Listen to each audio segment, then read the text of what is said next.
ओम शांति। प्रभु मिलन के प्यारे प्यारे दिन आ गए हैं या आ रहे हैं? आ गए हैं। और बाबा जो अभी हम सब के बीच में 14 को आने वाले हैं, आप सभी भाई बहने जो पहले यहाँ पधारे हैं सेवा अर्थ, मैं उन सब के लिए 2 संकल्प देता हूँ। पहला तो अपनी तैयारी बहुत सुंदर कर लें। 5 दिन बाकी हैं, बहुत सुंदर तैयारी, ताकि बाबा के मिलन का अति सुंदर अनुभव प्राप्त हो। दूसरा, आप सभी पहले आए हैं तो शांतिवन के वाइब्रेशंस को इतना पावरफुल बनाएं कि जो भाई बहने बाबा से मिलने आएंगे, नए आएंगे बहुत, उनको सुंदर अनुभव हो, निश्चय दृढ़ हो जाए और वे बाबा से अपना श्रेष्ठ भाग्य लेने के लिए सदा तैयार रहें। तो 2 काम आप सभी को करने हैं। ऐसा माहौल बना देना है कि जब सब लोग यहाँ आए, आप सब जानते हैं टीचर्स बहने बैठी हैं, संख्या कम मिलती है तो नयों को ही चांस देना पड़ता है। यहाँ आते ही उन्हें ऐसा लगे एक अलौकिक दुनिया में प्रवेश कर लिया है। यही वो जगह है, यही वो ज्ञान है, यही वो बाबा है जिससे हम मिलना चाहते थे, जो हमारा अपना है। बहुत महत्व की बात है हम सब के लिए भी और आने वालों के लिए भी कि बाबा हमारा है। ये बहुत गहरी फीलिंग हमें भी होती रहे और आने वालों को भी होने लगे। हमारा है वो, जिसको आज तक हम भगवान कहते थे, जिससे मिलने के लिए तरसते थे, जिसके आगमन की राहें तकते थे, वो हमारा है। तो जब बाबा आए तो ऐसा लगे वही है जो प्यार का सागर है। ये वही है जो हमारी जन्म जन्म की कामनाओं को पूर्ण करेगा। ये वही है जो हमारी जन्म जन्म की भक्ति का फल देने आया है। तो सभी भाई बहने तैयार हैं दोनों कामों के लिए? बोलो हाथ उठाकर। तैयार है ना? बहुत अच्छा। तो पहले मैं आप सभी के सामने एक बहुत सहज और अति सुंदर बात पुरुषार्थ की रखना चाहूँगा, और वो है हमारी श्रेष्ठ स्थिति का आधार श्रेष्ठ स्मृतियाँ। 2-3 दिन पहले भी आ गया है वरदान में। बाबा ने आकर हमें श्रेष्ठ स्मृतियाँ दिलाई, याद दिलाया है हमें बहुत कुछ। जो कुछ उसने हमें याद दिलाया वो हमें याद आने लगे, वो हमें याद आ गया हो।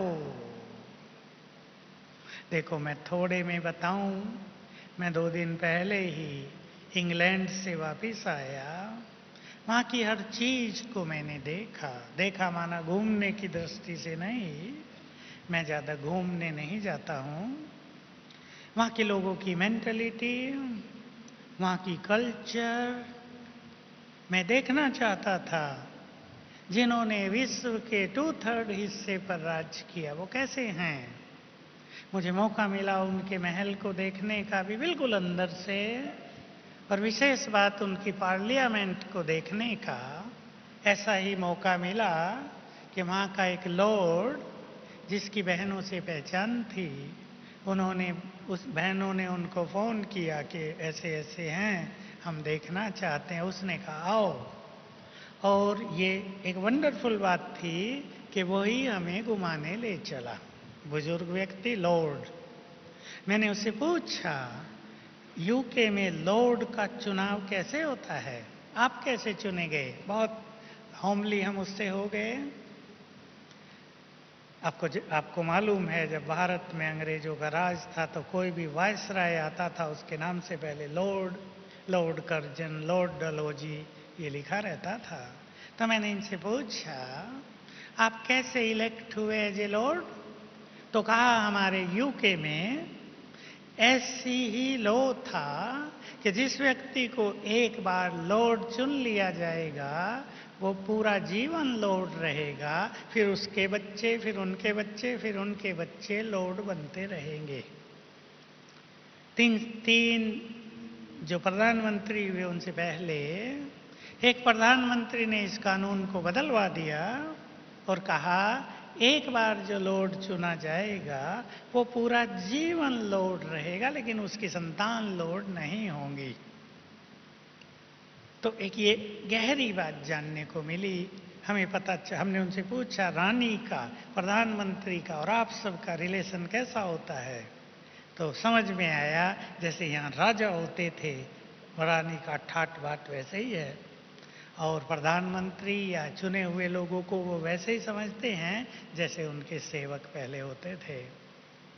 तो बहुत चीज़ें अच्छी जानने को भी मिली। और ये देखा, एक थोड़ी सी बात बताकर मैं आगे चलता हूँ आज की क्लास पर।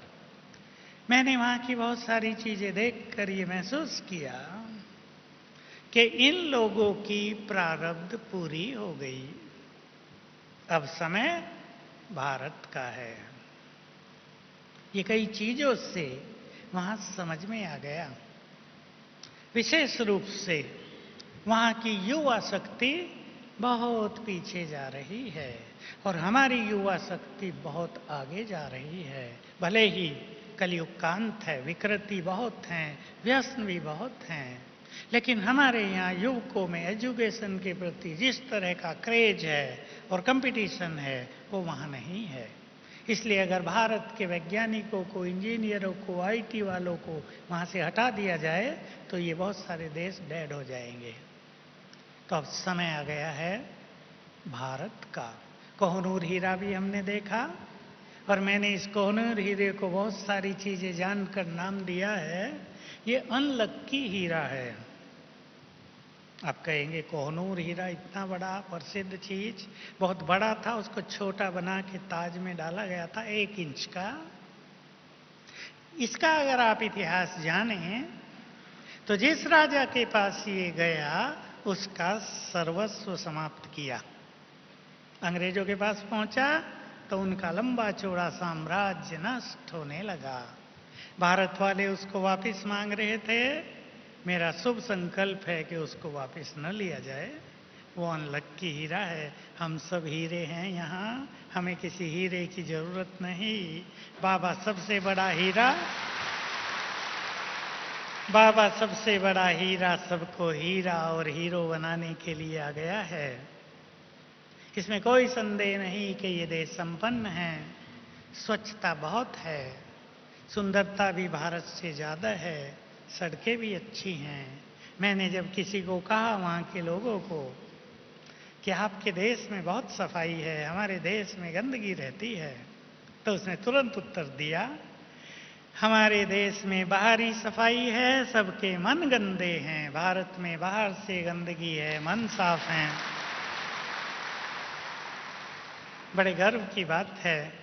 बाबा की सेवाएं भी बहुत सुंदर हो रही हैं, लेकिन सब कुछ देखकर, बाहरी सौंदर्य देखकर मुझे समझ में आता था कि भारत जैसा महान कोई भी देश न है, न कभी होगा। ये सत्य है। रानी का जो महल हमने देखा, एक बात और सुना दूं आपको, नशा तो हो ही जाएगा। उस महल में बहुत सौंदर्य तो था, लेकिन जब उनका डाइनिंग हॉल देखा जो बहुत सुंदर था, बहुत सुंदर, काफ़ी बड़ा भी था, 35-40 बाई 50 का होगा, लेकिन उसमें सभी चीज़ें कांच की रखी हुई थी, सजी सजाई सुंदर।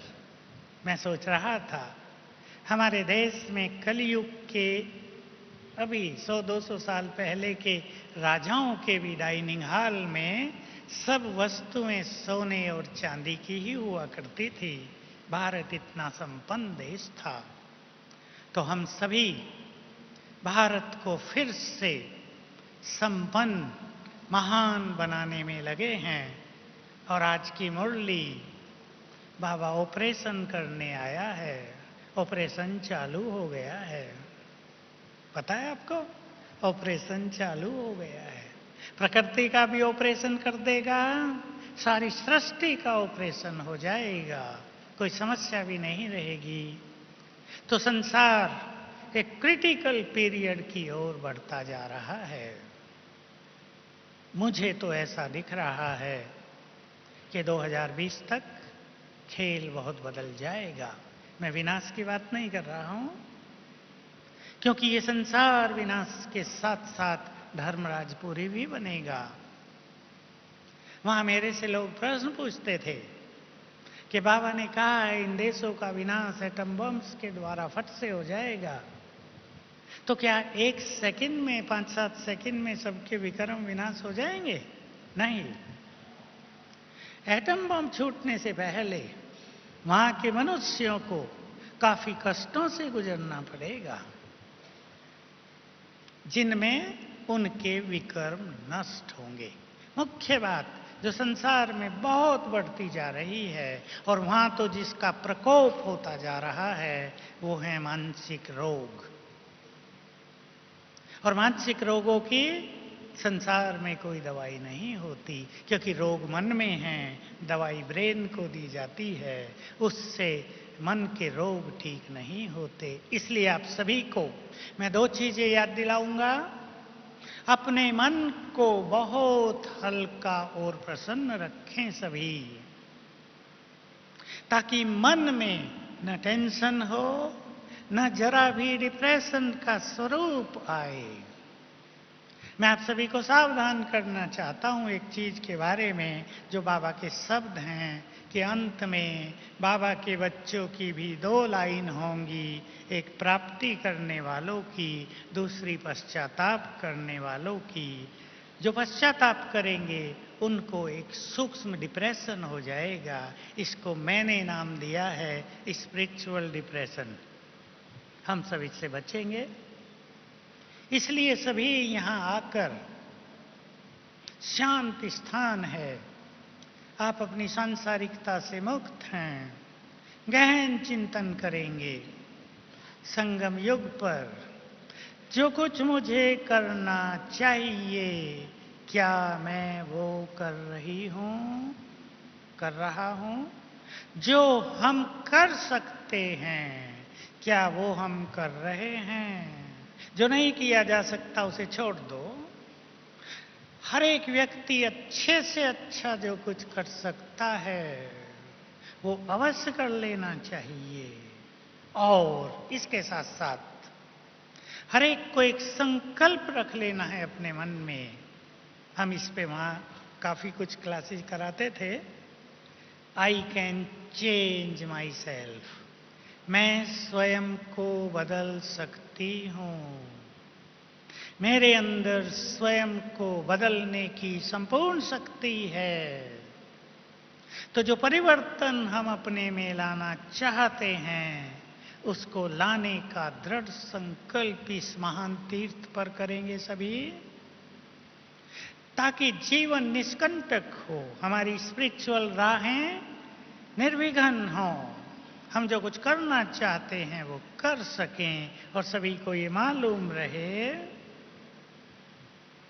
कि हमारी श्रेष्ठ स्थिति, हमारी श्रेष्ठ स्मृतियां वातावरण को बदल देती हैं, परिवार को बदल देती हैं, परिवार के माहौल को बदल देती हैं। इसलिए अपने परिवारों की समस्याओं से प्रभावित न होकर उन्हें प्रभावित करने का दृढ़ संकल्प करें। समस्याओं का प्रभाव आपके ऊपर आता है, बड़ा नेचुरल है, लेकिन हमारी श्रेष्ठ स्थिति का प्रभाव समस्याओं को नष्ट कर सकता है, इसके अनुभव प्राप्त करें। मैं दो बातें आपको कहने वाला था। एक हुई हल्का रखना, बहुत खुश रहना। कहना तो सहज है खुश रहना, पर हम सब जानते हैं खुश रहना सबसे कठिन होता जाता है दुनिया में। एक दूसरे का व्यवहार ही मनुष्य को खुशी से दूर ले जाता है। खुशी महंगी हो जाती है। जीवन में आने वाली छोटी छोटी बातें, निराशा की बातें मनुष्य की खुशी को नष्ट करती हैं। लेकिन हमें अपने ज्ञान के बल से खुश रहने की कला सीखनी है। बहुत सारे पुराने भाई बहने बैठे हैं। मैं एक संकल्प देता हूं आप सबको। बाबा ने जो हमें ज्ञान दिया है, ध्यान से सुन लेंगे, इस ज्ञान को अपनी डिवाइन विजडम बना दें। इस ज्ञान को अपनी दिव्य विवेक बना दें। विचार करेंगे इस पर। ज्ञान सबको मिल गया है, लेकिन किसी किसी ने इसको सुंदर विवेक बना दिया है, सद्विवेक बना दिया है। हमें इसको बना देना है दिव्य विवेक, जो हमारे जीवन को दिव्यता से भरेगा, जो हमारी खुशी को हमारी शक्ति बना देगा, जो हमारी शांति को हमारी बहुत बड़ी पावर में बदल देगा। सभी इस पे विचार करेंगे, ज्ञान को विवेक बना देंगे।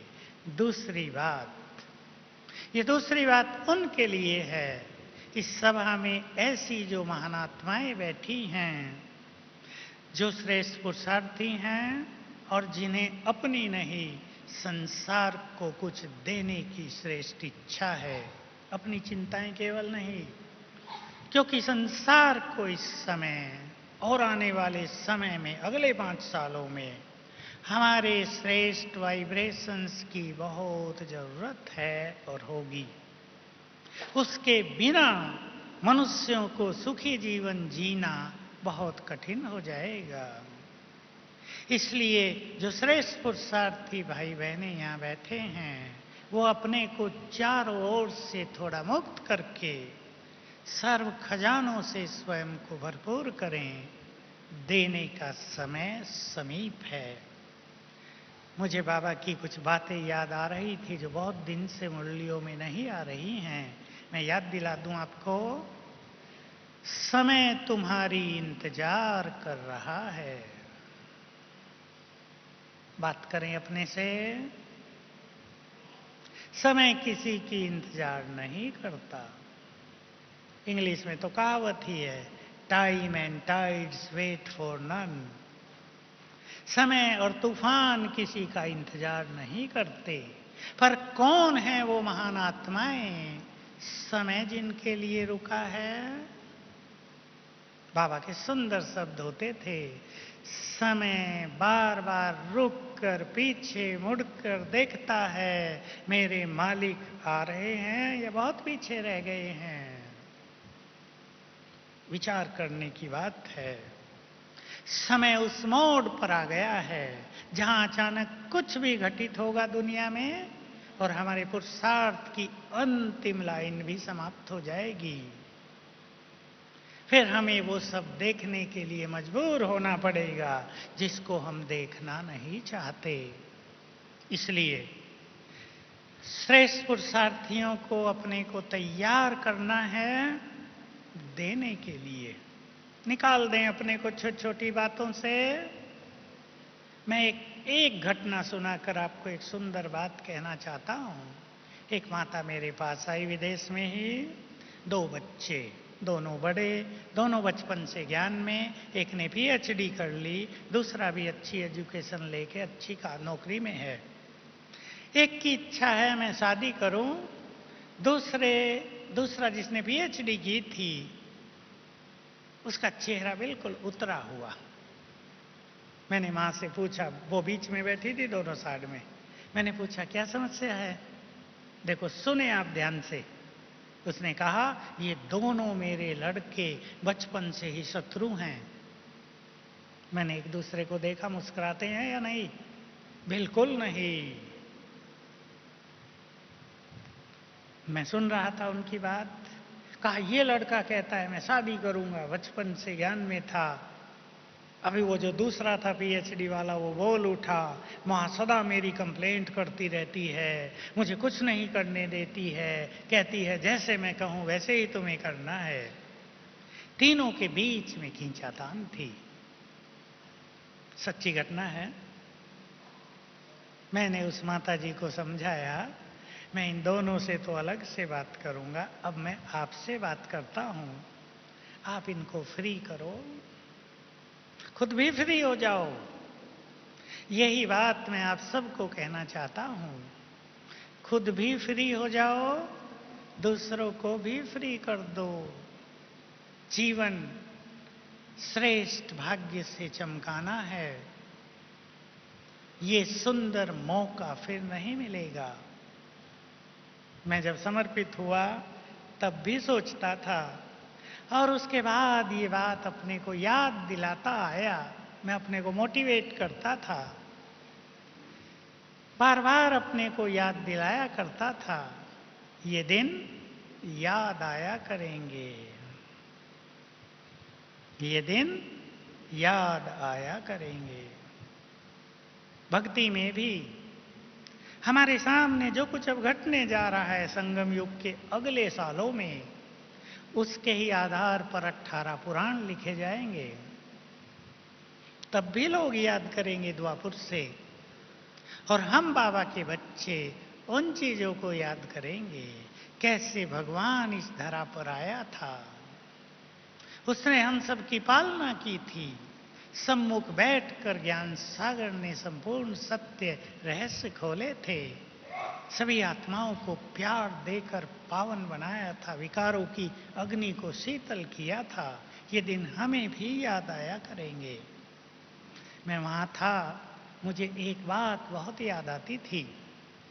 मैंने पूछा, बहुत सारे पुराने विदेशी भाई बहने जो अंग्रेज जिन्हें हम कहते हैं, क्रिश्चियन बैकग्राउंड से जो हैं, वो दिखते नहीं थे। ऑस्ट्रेलिया के बहुत सारे वो पुराने भाई बहने दिखते नहीं हैं। मैंने पूछा वो कहां चले गए, कि सब विदाई ले गए।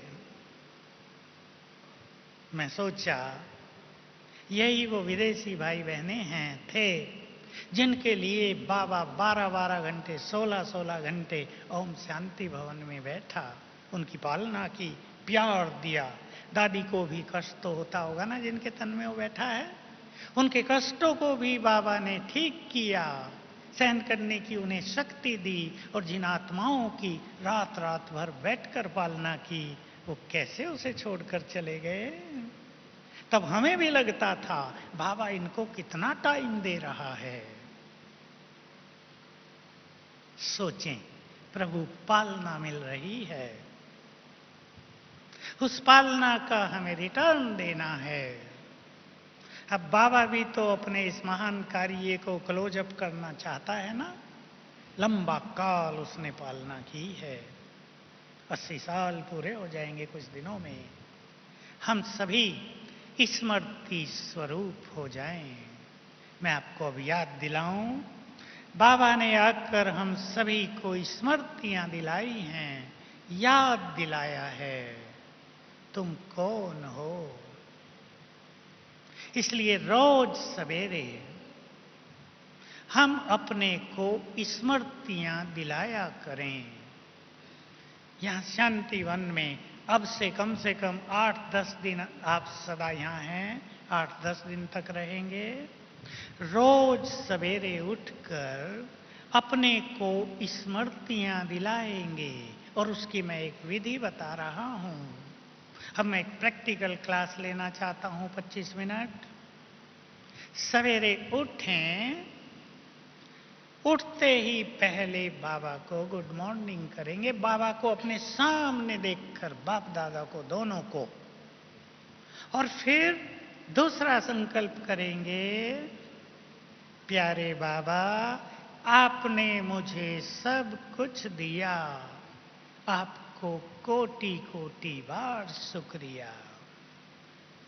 लेकिन सच्चे दिल से, ऐसे नहीं अंदर लगे कुछ मिला तो नहीं, सब कुछ दिया, श्रेष्ठ बुद्धि दी है, श्रेष्ठ भाग्य दिया है, स्वर्ग की रजाई लेकर आए हैं, अपना प्यार दिया है, सदा कहना सुंदर परिवार दिया है, सब कुछ सुंदर, धन संपदा खाना पीना सब सुंदर दिया है। ये कंप्लेंट बिल्कुल छोड़ दें कि ये नहीं दिया वो नहीं दिया, या पड़ोसी को ज्यादा दिया मुझे कम दिया, या बड़े भाई को ज्यादा दिया मुझे कम दिया, ये सब नहीं, तुमने मुझे सब कुछ दिया। इसके बाद अपने को वो स्मृति दिलाएंगे जो बाबा ने हमें रोज दिलाई है, और उसको इस स्वरूप से भी आप दिला सकते हैं कि बाप दादा हमारे सामने खड़े हैं, या एक सुंदर सीन बना देना कि यहाँ स्टेज पर बाप दादा आए हैं दादी के तन में। वो सीन आप सभी ने देखा है, किसी ने यहाँ देखा है, किसी ने टीवी पर देखा है। बाप दादा यहाँ आए हैं, मैं उनके सम्मुख हूं, और बाबा कह रहे हैं बच्चे अब अपने को याद दिलाना, तुम इस संसार की सबसे अधिक भाग्यवान आत्मा हो। लेते जाना इसको अपने अंदर में, समाते चलना, तुम्हारे जैसा भाग्यवान कोई नहीं, मैं तुम्हारी पालना करने आ गया हूं। बच्चे तुम साधारण नहीं हो, बहुत महान हो, तुम इस धरा के श्रृंगार हो, तुम वही हो जिनकी मंदिरों में पूजा हो रही है। याद दिलाना, बाबा सामने बैठा है और हमें याद दिला रहा है, मैंने तुम्हें अपनी सारी शक्तियां दे दी हैं, तुम शिव शक्ति हो, मैं तुम्हें बहुत प्यार करता हूं, मैं तुम्हारे साथ हूं, तुम अकेले नहीं हो। बाबा को सामने देखकर उसकी आवाज सुनना, जागृति आ जाएगी, बिल्कुल चेतन हो जाएंगे। लेकिन ध्यान देंगे ये काम यहां आने से पहले ही कर लेना है। आंख खुली और ये सब चालू कर देना। कई लोग क्या सोचते हैं, नहा धो के तैयार हो जाएं, हॉल में चलकर योग करेंगे, तब तक मन काफी एक्टिव हो जाता है, किसी के मन में व्यर्थ चलने लगता है, किसी के कल याद आने लगता है, किसी को घर याद आने लगता है। मैं हमेशा एक बात सबको याद दिलाता हूं, उठते ही पहले 10 मिनट हमारे लिए सबसे सुंदर समय होता है। इसमें हम अपने जीवन को बदल सकते हैं, भाग्य को पलटा सकते हैं, बुद्धि को महान बना सकते हैं, दिव्यता से भर सकते हैं। इसलिए वो 10 मिनट बिताने नहीं है नहाने धोने में। नहाना धोना भी हो, तैयार होना हो, तो भी उन संकल्पों को करते हुए होना है। इस तरह रोज सवेरे पहले 10 मिनट स्वयं को चार्ज करेंगे। मैं इसे कहता हूं चार्ज करना। और जब आप यहां आकर बैठें तो 5 स्वरूपों का अभ्यास करें। जिनको नहीं आता बहनें सिखा देंगी यहां। 5 स्वरूपों का अभ्यास हमें स्मृति स्वरूप बना देता है। और मैं थोड़े में आपको कह दूं, मैं आत्मा हूं। पहली स्मृति, स्वयं को चाहे यहां देखें बहुत तेजस्वी आत्मा, चाहे सामने देखें अपने को, ये मैं हूं। आत्माभिमानी होने की बहुत अच्छी प्रैक्टिस की जा सकती है। मैं आत्मा शांत हूं। इसको रटेंगे नहीं, इसको रिपीट नहीं करेंगे, स्वीकार करेंगे। मैं शांत हूं। 3 बार कर दो, मैं शांत हूं। मेरे पास गहन शांति है। मैं प्रेम स्वरूप हूं। मेरे पास प्यार भरपूर है। मुझे परमात्मा प्यार मिला है। मैं सबको प्यार बांट सकता हूं। मैं बहुत सुखी हूं, सुख स्वरूप हूं। मैं इन शब्दों को चेंज कर रहा हूं थोड़ा सा, क्योंकि ये कहने की आदत पड़ गई है सब ब्राह्मणों को और कोई इफेक्ट नहीं होता। मैं बहुत सुखी हूं। स्वीकार करें, मैं बहुत सुखी हूं। बाबा, आपने मुझे बहुत सुख दिया। मैं बहुत सुखी हूं। आपको पाकर हमारे जन्म जन्म के दुख मिट गए। मैं बहुत सुखी हूं। देखना अनुभव, मेरे पास संपूर्ण पवित्रता है। आपने मेरी सोई हुई पवित्रता को जगा दिया है। मैं परम पवित्र हूं। मेरे पास पवित्रता का बल है। संकल्प क्रिएट करेंगे। सभी सीख लें, जितने सुंदर संकल्प रचेंगे उतना ही ज्यादा आनंद होगा।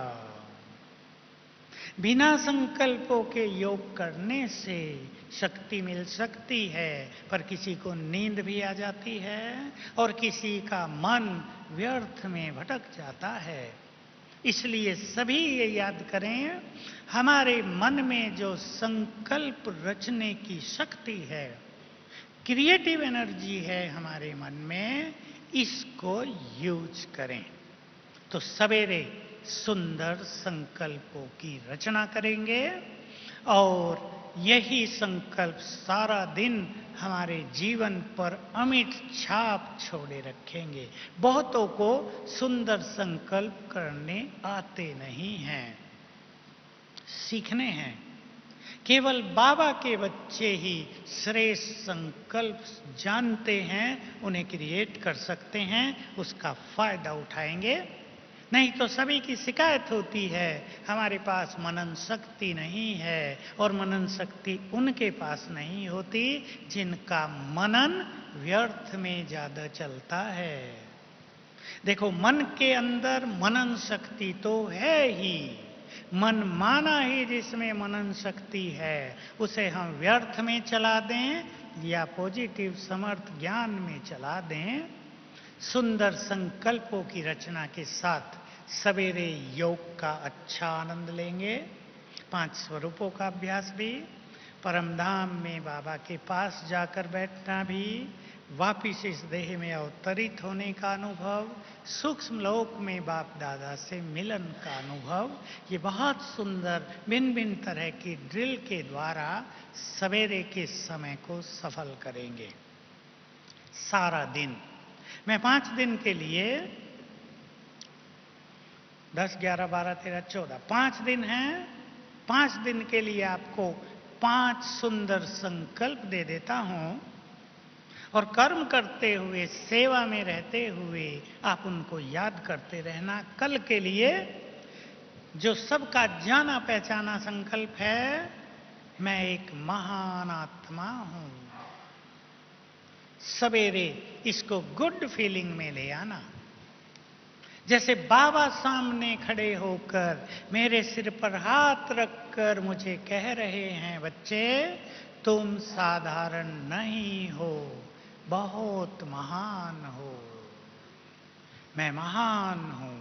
सवेरे एक बार अच्छी तरह ये हमारे अंतर मन में समा जाए और फिर दिन में इसको याद करते रहना और लक्ष्य रखना, हर घंटे में 3 बार अवश्य इसको याद कर लेना है। आप इससे पाएंगे मन व्यर्थ संकल्पों से मुक्त रहेगा। सबको ये गुह्य बात जाननी चाहिए, जो संकल्प हम बार बार करते हैं उससे जो एनर्जी क्रिएट होती है वो आत्मा से हमारे ब्रेन को जाती रहती है, वो सारे देह में भी फैलती रहती है। इसलिए सवेरे से अगर बहुत अच्छी तरह याद कर लें तो सारा दिन वो प्योर एनर्जी, पॉजिटिव एनर्जी हमारे मस्तिष्क में जाती रहेगी। माताएं भी समझ लें ध्यान से। मैं कल के लिए एक बहुत सहज बात आपको कह रहा हूं। 4 बजे से उठ 3:30, 4 जब भी आप उठें और 8 बजे तक योग में मुरली सुनते और बीच के खाली समय में आप 25 बार याद कर जाना, मैं एक महान आत्मा हूं। 5 बार यहां आने से पहले, 5 बार योग में, 10 बार बीच के 2 घंटों में 5 से 7 और 5 बार मुरली के समय आप पाएंगे आपके ब्रेन को बहुत प्योर एनर्जी चली गई है। मुरली का आनंद आएगा, मुरली बहुत बड़ा सुख देगी और सारा दिन उसका अभ्यास करने से एक गहरी छाप मन पर उसकी पड़ जाएगी। हमारे अंदर छुपी हुई महानताएं जागृत हो जाएंगी। हमें पुरुषार्थ ज्यादा नहीं करना पड़ेगा, संस्कार महान हो जाएंगे, विचार महान हो जाएंगे। दूसरा संकल्प परसों के लिए, मैं पवित्रता का फरिश्ता हूं।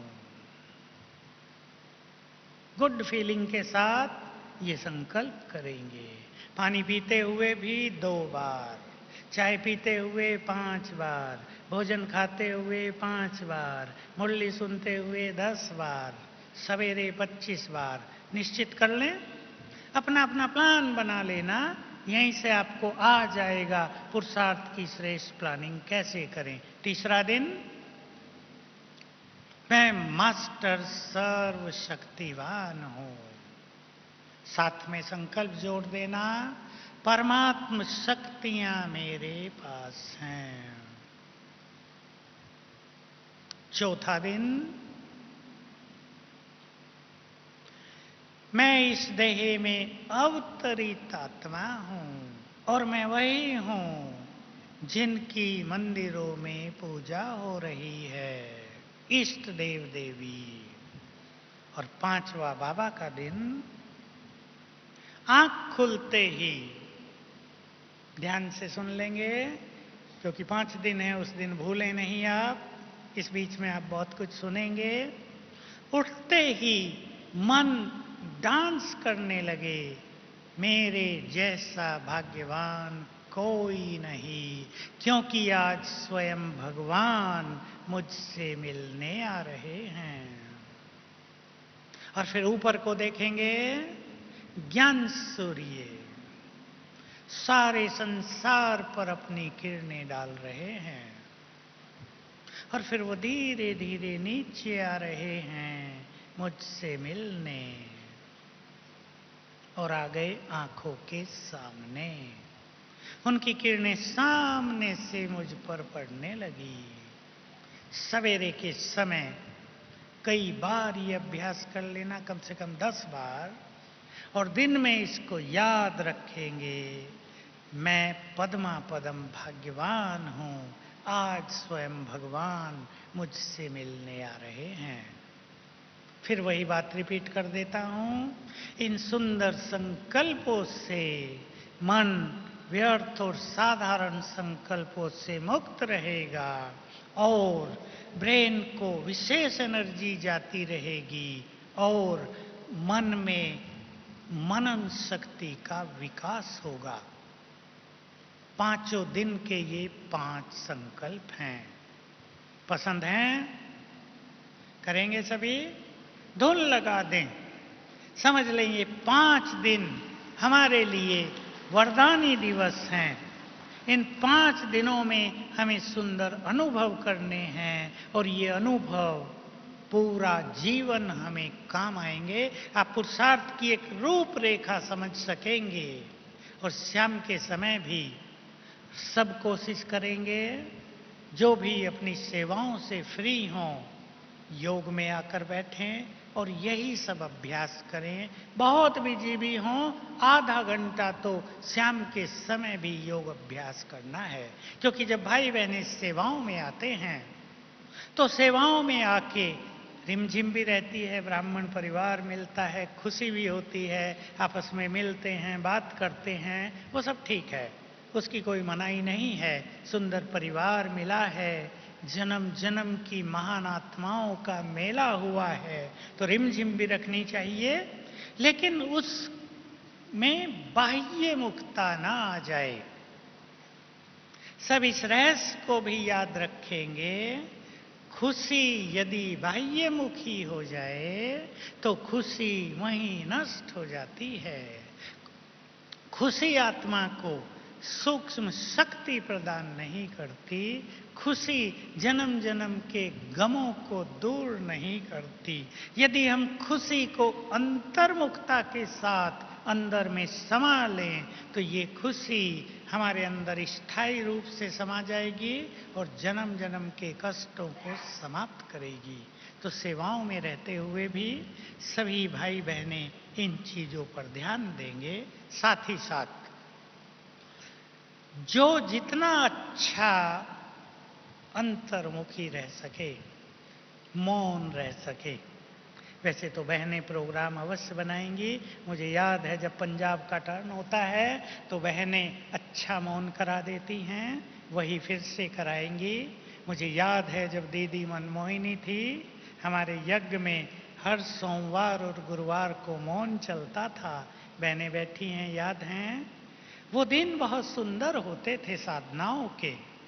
दादी कुमार का भी बाबा के आने से 2 दिन पहले से भट्टी और मौन का प्रोग्राम बना देती थी। आप सब यहाँ बनाएंगी ही बहनें, लेकिन व्यक्तिगत तौर पर स्वयं को बहुत अधिक अंतर्मुखी रखना, क्योंकि बोलने से भी हमारी बहुत शक्तियां नष्ट हो जाती हैं। जो व्यक्ति ज्यादा बोलता है उसकी मनन शक्ति भी क्षीण होती रहती है। जिसको एकाग्रता की शक्ति बढ़ानी है उसको भी अंतर्मुखी होना ही चाहिए, मौन रखना ही चाहिए। और जो बहुत ऐसी सेवाओं में हैं जहां बोलना ही पड़ेगा तो वो लक्ष्य रख लें सवेरे 8 बजे तक, और ऐसे ही शाम को 6 से 10 बहुत अंतर्मुखता रख लें। मैं ये नहीं कहूंगा आप बिल्कुल ना बोलें, लेकिन अंतर्मुखी हो जाएं। अंतर्मुखता का यहाँ अर्थ है अपने विचारों को बाहर से समेटकर अंदर ले जाएं, अपनी इच्छाओं को बाहर से समेटकर अंदर ले जाएं, अपनी कर्मेंद्रियों के रसों को जो मनुष्य को बाहर की ओर ले जाती है उसको अंतर्मुखी कर दें। गहरे चिंतन में, इस चिंतन में कि भगवान आया है तो मुझे उससे अधिक से अधिक ले लेना है, ताकि किसी भी जन्म में कोई कमी ना हो। बस मैं आपको इतना कहूंगा, 3 मिनट और।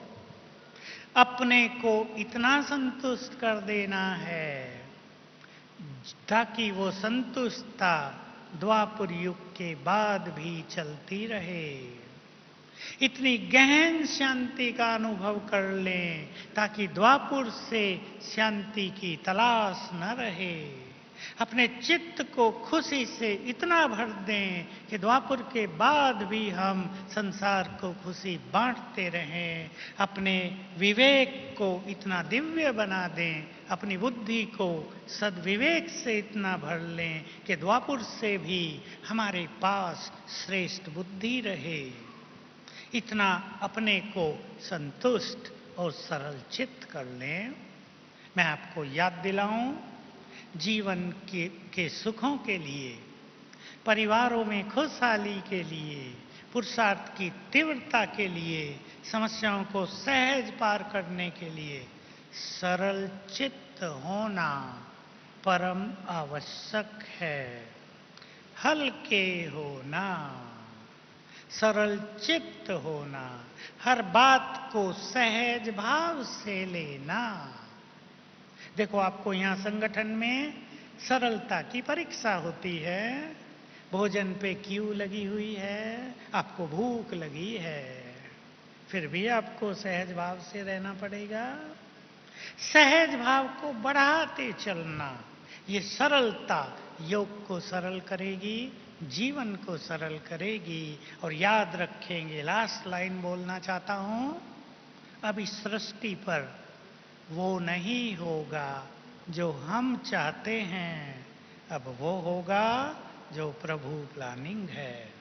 इसलिए अपने को साक्षी भाव में स्थित करते चलें। मेरी भी शुभ भावना है, आप भी अपने लिए शुभकामना रख लें। मधुबन के इन दिनों का पूर्ण रूप से आनंद लेकर घर वापस जाना है और इस अनुभव को, इस स्थिति को सदा के लिए कायम रखेंगे। ओम शांति।